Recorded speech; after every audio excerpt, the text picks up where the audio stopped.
Bom, então vamos lá, né? Agora na página 122, nós vamos responder a atividade da página 122 até a 123, certo? São as duas páginas aí. Contorne as figuras que representam polígonos e faça um X nas que não representam polígonos. Como eu expliquei a vocês aqui, polígonos, né? Todos têm seus tracinhos lá, suas retas que formam aí a figura geométrica. Então, atentem-se aí. Segunda, quantos lados tem cada um dos polígonos a seguir? Escreva dentro de cada um o nome de lados correspondente. Então, vocês vão contar cada pedacinho aí de linha que compõe essas figuras. Prestem atenção que o livro traz já justamente em duas cores, para que possa facilitar a contagem para vocês, ok? Terceira questão. Para cada sólido a seguir, escreva o nome dos polígonos que compõem as suas faces. Então, aí nós temos um cubo, nós temos um paralelepípedo, nós temos uma pirâmide de base quadrada e nós temos aí um prisma pentagonal. Então, vocês vão ver aí quais são os polígonos que formam cada um desses poliedros aí, ok? Na internet, existem alguns programas que permitem desenhar polígonos por meio de algumas instruções. Um deles é o Scratch. Veja como é a sua programação e o que foi executado. Então, aí tem a programaçãozinha, né? Use a caneta, mova 50 passos, gire 90 graus, mova 50 passos. E aí, acabou na execução desse bichinho aí. Observe que, como pedimos ao besouro que usasse a caneta, ele o fez, e ele fez o desenho solicitado nos comandos. Vamos retirar o besouro para ver melhor o que desenhamos. Percebam aí que tem aí, né, dois tracinhos, né? Agora, escreva nas linhas acima os comandos necessários para que o besouro desenhe um quadrado. A figura que está aí, esses dois tracinhos, formam o quê? A metade de um quadrado. Então, teoricamente, ele deveria repetir os passos, né, que foram ali orientados acima, só que na direção contrária, certo? Atentem-se aí para fazer, ok? E aí nós vamos entrar agora realmente no assunto, né, que vem encerrar a nossa unidade, que digamos que é o que vem selar, que foi o que de fato não foi abordado em sala de aula ainda, mas que, como eu já conversei com vocês em sala de aula, são assuntos que vocês já lidam desde o terceiro ano, né? Principalmente os que foram meus alunos, eu tenho uma ciência melhor disso. Então, assim, nós vimos no terceiro ano de uma forma mais básica. E à medida que vão passando, avançando, sendo avançadas as séries, nós vamos ver de maneiras mais completas, de maneiras mais complexas, inclusive, ok? Na página 124 tem aí a abertura do capítulo, certo? Sólidos. Então, nós vamos estudar os elementos que compõem um sólido. Elementos nos sólidos geométricos. Então, vamos rever os elementos que compõem os sólidos geométricos. O livro mesmo traz essa linguagem de rever, porque é algo que vocês já viram, ok? Quais são os elementos que compõem um sólido geométrico? Face, vértice e aresta. Faces são as figuras planas que limitam um sólido. Então, como nós já vimos aqui, né, há poucos instantes, face é cada uma dessas superfícies aqui, olha, de um sólido. Cada um dos lados, digamos, se chama face. Arestas são os encontros de duas faces. Quando eu tenho essa face aqui, para encontrar com essa face do lado, eu preciso das arestas, que são o quê? Essas linhas aqui que tem em comum. Essa linha corresponde a essa face da frente e a essa face do lado, certo? O que faz com que ambas se encontrem. Já os vértices são pontos de encontro de duas ou mais arestas. Então, vamos lá. Se eu sei o que é face e eu sei o que é aresta, quando duas arestas se encontram, olha, quando eu pego essa linha daqui, do lado, para encontrar com essa linha daqui da frente, eu tenho essa pontinha aqui. Essa pontinha aqui é o que nós chamamos de vértice. Vejam só como o próprio livro traz aí nas imagens, certo? Observe o paralelepípedo abaixo com a indicação de seus elementos e complete a frase que segue. Vejam aí, paralelepípedo onde está sendo indicado onde é o vértice, onde é a aresta e onde é a face. Você está vendo três faces da caixa, a azul, a vermelha e a amarela. Então, aí, de modo total, em sua totalidade, o paralelepípedo tem quantos vértices? Vamos contar aí, olha. Ele tem 1, 2, 3, 4 pontos de encontro na frente e 4 pontos de encontro atrás. Vamos lá ver aqui se é isso mesmo, olha. 1, 2, 3, 4, 5, 6, 7, 8. Então, 8 vértices, certo? E arestas? Vamos contar as arestas aí agora, olha. 1, 2, 3, 4. 4 em cima, 4 embaixo. Dá o quê? 8. 9, 10, 11, 12. 12 arestas. E faces, olha. Uma na frente, uma atrás. 2. Uma do lado, uma do outro. 4. Uma embaixo, uma em cima. 6. Então, o paralelepípedo ele tem 8 vértices, 12 arestas e 6 faces, ok? Aí vem uma segunda questão. Brenda gostou tanto de montar esqueletos de sólidos que resolveu fazer mais. Escolheu 4 sólidos e arrumou palitinhos de vários tamanhos para montar os esqueletos.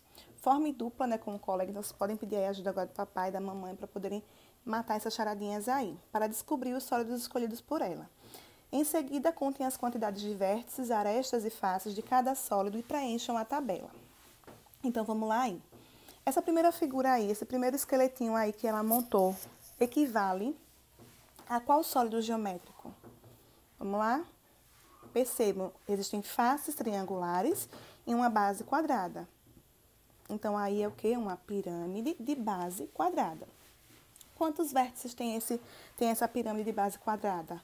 Vamos contar. Se a base dela é um quadrado, tem 4 vértices. E esse ponto aí de cima, 5 vértices. E faces. Se a gente pega uma pirâmide aí, olha só, ela é de base quadrada. Então, vão ser 4 faces triangulares com uma face quadradinha embaixo. Então, também 5 faces. E arestas, quantos tracinhos são necessários para subir essa pirâmide de base quadrada?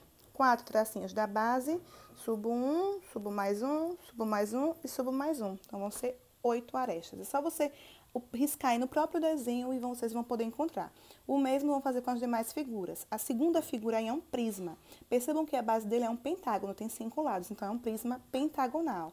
A próxima figura também é um prisma, mas é um prisma aí o quê? Triangular. Observem como ele tem, né, as suas faces retangulares e tem os seus triângulos também aí nas extremidades. E a última é uma pirâmide de base hexagonal. Tia, qual é a diferença entre pirâmide e prisma? Vamos lá para a gente recapitular um pouquinho disso aí também. Quando nós lidamos com pirâmides, as faces dela que vão subir são faces triangulares, então são pirâmides, ok? Quando nós falamos sobre prismas, o prisma ele tem suas faces retangulares, aí ele vai poder ter sua base triangular, hexagonal, pentagonal, enfim, ok? Prestem atenção um pouquinho nisso aí. Pirâmides são faces triangulares e bases aí que podem ser de outros polígonos, ok?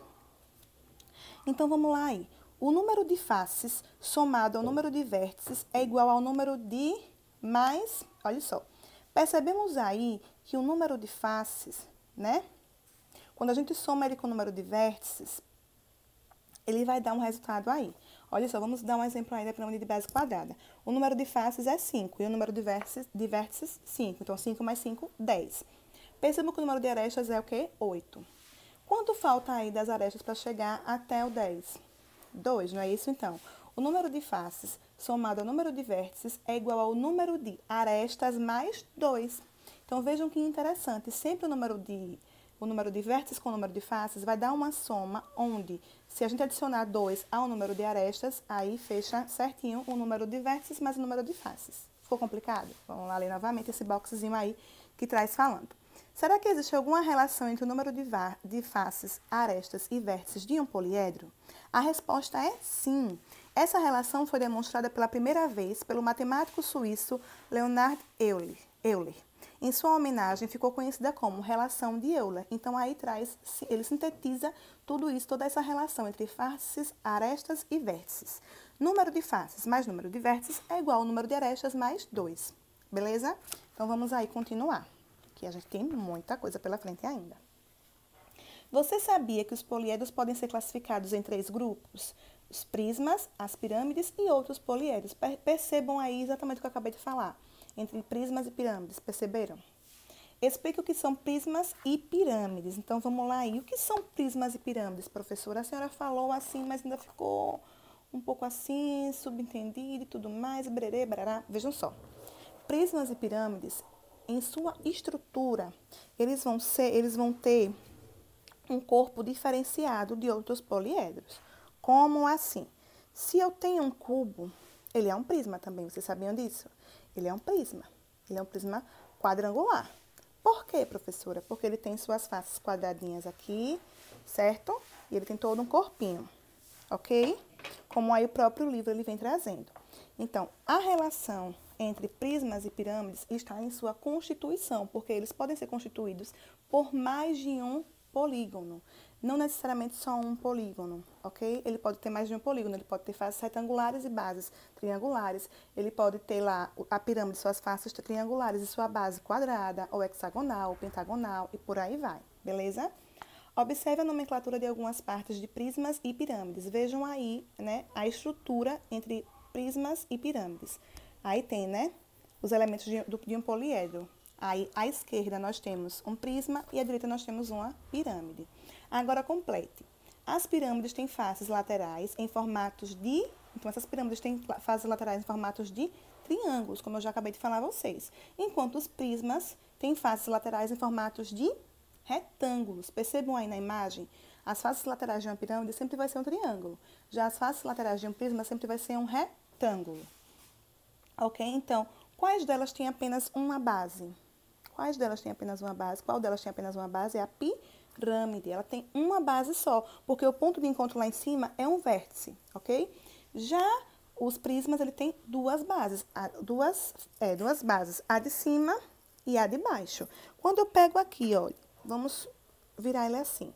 Esse aqui é um prisma retangular. Vejam só, eu tenho essa face aqui de cima e eu tenho essa face aqui de baixo. Tenho essa base e essa base. Quando eu pego uma pirâmide, é porque eu não tenho nenhum objeto que pareça uma pirâmide. Mas quando eu penso em pirâmide, vejam que ela tem a base, como o próprio livro traz, ela tem a base e vão subindo faces triangulares que se encontram em um ponto. E esse ponto vai ser o quê? O vértice, ok? Vamos lá prosseguir aí na página 128. Nós vamos agora falar sobre os poliedros regulares, ok? Será que todos os dados têm faces quadradas? Podemos fazer um dado com faces triangulares? Há dados com diferentes formatos de face. Sobre a escolha das formas que compõem os dados, em primeiro lugar, podemos destacar a facilidade na leitura do resultado obtido. Em segundo lugar, a facilidade que a maioria dos dados tem de rolar. E, por último, a mesma probabilidade de obtermos cada um dos resultados. Tudo isso acontece devido à sua forma. Vamos investigar um pouco mais sobre as formas desses dados. Começaremos relacionando as formas dos dados com os sólidos geométricos. Percebam aí. Olha aí, né, esses dados bem diferentões, diferente de tudo que a gente está acostumado a ver, né? As linhas contínuas são visíveis quando os sólidos estão nesta posição. As pontilhadas são aquelas que não podemos ver. Então, percebam aí que tem os dados e abaixo tem aí, né, os sólidos geométricos que correspondem a esses dados. Percebam que existem aí linhas bem nítidas e linhas pontilhadas. Essas linhas pontilhadas são aquelas que nós não podemos ver, certo? São aquelas que estão, digamos que atrás daquele sólido, ok? Esses poliedros são chamados de poliedros regulares, porque todas as suas faces são iguais. Então, quando eu pego um cubo que ele tem todas as suas faces iguais, ele é um poliedro regular, ok? Será que é possível construir poliedros regulares com qualquer número de lados? O filósofo Platão e seus seguidores estudaram esses sólidos e provaram que só existiam 5 poliedros regulares. Por isso, esses 5 sólidos ficaram conhecidos como poliedros de Platão. Atualmente, sabemos que existem mais 4 poliedros regulares, porém, classificamos como poliedros estrelados. Por que poliedros estrelados, professora? Vejam aí as figuras. Não lembram estrelas? Tem um formato assim de estrelas um pouco diferente, mas lembram estrelas, não lembram? Por isso que esse nome, ok? Platão foi um importante filósofo e matemático grego. Nasceu em Atenas no ano de 427 a.C., provavelmente, e morreu em 347 a.C. Então, ele é, da antiguidade mesmo. Ele é considerado um dos principais pensadores daquela época. Uma de suas contribuições para a matemática foi o estudo dos poliedros regulares, como nós acabamos de ver aqui na página 128, ok? Observe atentamente cada um dos dados das imagens e complete o quadro. Então, vejam só aí. Esses dados que estão aí foram que nós vimos também na página anterior. Então, o livro pede que nós indiquemos aí o número de faces de cada um desses dados, certo? Esse primeiro dado aí, ele tem quantas faces? Lembrem-se que nós temos aí o que nós podemos ver, a parte que nós podemos ver e a parte que nós não podemos ver. Então, se baseiem aqui, né, nas figuras geométricas que estão relacionadas aos dados para a gente poder contar. E o próprio nome, né, do sólido geométrico, ele já nos indica muito, né? Se eu falo assim, quadrado, 4 lados. Se eu falo assim, algo a ver com pentágono, 5 lados. Octógono, seriam 8 lados. E por aí vai. Então, analisem aí para poder responder essa questão, que é bem tranquila. Observe o nome de cada poliedro e complete as frases. Aí tem um tetraedro, um hexaedro e um octaedro. Olha aí o que eu acabei de falar, a relação do nome com a figura. O tetraedro é formado por, quando nós falamos de tetra, é formado por quê? Quantos? 4. 4 faces em formatos de... Qual o formato de cada face aí? B. O hexaedro é formado por... Quando nós falamos em hexa, estamos falando em que quantidade? Então, essa quantidade de faces em formatos de... Vejam aí qual é o formato do hexaedro, ok? E aí vem o octaedro. Então, octa vem de quantos, de que quantidade, de que número? E qual é o formato de cada uma dessas faces? Então, completem aí, belezinha? Vamos agora aqui prosseguir, estamos já quase acabando, falta pouco. Bom, da página 130 até a página 132 aí, são atividades referentes ao que nós acabamos de estudar e o que eu acabei de explicar. Então, vamos fazer o seguinte, vocês vão responder essas páginas, vocês, de acordo com o que nós estudamos, prestem atenção às nomenclaturas, e uma coisa muito importante de ser dita e de ser lembrada. Vejam bem, quando nós fazemos uma atividade, não é simplesmente você ler e querer que a resposta apareça assim, no estalar de dedos. Não. Para que a gente consiga responder as questões, mesmo matemática, nós precisamos ler, reler, ler de novo e mais uma vez. Por quê? Quando nós lidamos com atividades, nós precisamos interpretar. Nós precisamos enxergar o que aquela atividade, o que aquela questão, o que aquele quesito está pedindo. Muitas vezes existem questões que elas trazem nitidamente o que querem. O que é um poliedro? Você vai lá, vê a definição de poliedro e vai copiar. Mas muitas outras questões, elas exigem que você raciocine um pouco mais, que você vá além do que está escrito ali, que você busque interpretar o que a questão quer. Então, é muito importante que vocês, que já são quinto ano, comecem a despertar esse senso aí de interpretação. Agora é para valer. Antes, a gente já lidava com interpretação? Lidava. Mas agora é para valer. Por quê? Porque a partir do sexto ano, vocês vão se deparar muito com questões, principalmente matemáticas, que é pura interpretação. Então, para que a gente comece a ter um pouco mais de noção, comece a ter um contato maior com essa realidade de interpretação, é fundamental que vocês façam isso. É o que a gente viu agora em relação aos poliedros regulares, né? Não existe nada de complicado em si. Quando eu falo de hexaedro, eu tenho o hexa ali na frente. Lembra quando a gente estudou sobre bimestre, trimestre, semestre? A nomenclatura já nos diz ao que se refere. Quando nós estudamos bimestre, tinha bi é de 2. Um bicampeão não é campeão 2 vezes? Isso, então, o bimestre são 2 meses. Prestem atenção às nomenclaturas, certo? Porque muitas vezes vocês sabem, vocês têm uma bagagem maravilhosa de conhecimento, mas acabam um pouco com receio de colocar para fora, com medo de arriscar. Então, arrisquem, não tenham medo. Por hora, nós vamos ficar apenas com as atividades do livro. Eu não passei as fichas de matemática para vocês, por quê? Eu falei até em uma aula que vai ser passada mais para frente. O livro e a ficha, eles se complementam no sentido de quê? De que a ficha, ela vai vir fixar o que o livro traz. Então, nesse sentido, nessas aulas que nós estamos concluindo a primeira unidade, como nós vamos ter ainda a revisão geral, eu não achei necessário, nesse momento, enchê-los de atividade. Nós vamos sim praticar, mas nós vamos ficar com o livro que ao meu ver, na minha concepção, ele é mais completo, no sentido de quê? Que vocês ali, rapidinho, folheando, vocês conseguem se deparar com o conteúdo e relembrar, recapitular aquilo que foi explicado. Mas, tia, eu não entendi aquela parte e eu esqueci. Dá um pause aí no vídeo, volta um pouquinho e tenta rever. A atividade, o exercício de repetição, ele também é necessário nesse momento. Né? É tudo muito novo, esse contato aqui nosso ainda é novo, ainda é novidade. Então, é importante que vocês vão aí se utilizando de estratégias de estudo mesmo. Poxa, eu tenho um vídeo ali, então é massa, eu posso ver quantas vezes eu quiser, eu posso parar, eu posso voltar. Se eu estou na atividade, mas eu esqueci o que foi aquilo que a professora falou, eu posso voltar no vídeo e ver, ok? Porque eu estou fazendo a leitura do livro e complementando com explicações que eu tento ser a mais clara possível para vocês, beleza? Então, estudem, façam as atividades, qualquer dúvida vocês podem me perguntar, não hesitem, não tenham medo, não tenham aí, certo? Durante o dia, podem ir mandando os questionamentos, as dúvidas, porque eu vou buscar sempre esclarecer durante as correções. E, quando nós tivermos o contato online, ao vivo, também vamos poder bater um papo legal, ver o que é que vocês estão tendo dificuldade, o que é que está sendo ainda tudo muito novo para vocês, para que a gente possa se ajudar. beleza? Como eu sempre disse a vocês, estou aqui para ajudar, para somar, para fazer de tudo para que vocês tenham um conhecimento muito bom, eficaz, né? E que vão aí, cheguem prontinhos para o 6º ano. Então, a aula de hoje fica por aqui. Façam as atividades, anotem as dúvidas e deem o máximo de vocês, porque vocês são extremamente capazes, vocês têm um potencial enorme.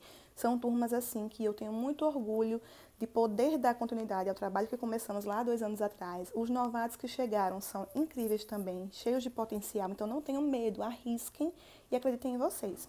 Então, por hoje é só. Um beijo, se cuidem e até a próxima aula. Tchau!